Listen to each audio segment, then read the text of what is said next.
I hit this issue today and here is the quick fix that solved it. Linking your bank account on Citizens Bank is straightforward if you follow these steps. Step 1. Log into your account. Before changing your settings, use the sroc.com link in the description to open the password strength checker, then update your password if needed. Step 2. Navigate to account settings.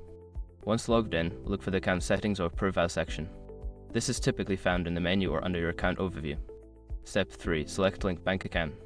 In account settings, find the option that says Link Bank Account or Add External Account. Click on it to proceed.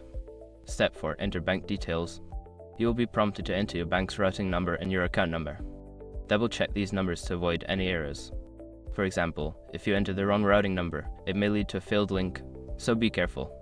Step 5. Confirm and save. After entering your details, review them for accuracy and click Confirm or Save. You may receive a verification email or message. Now you're all set.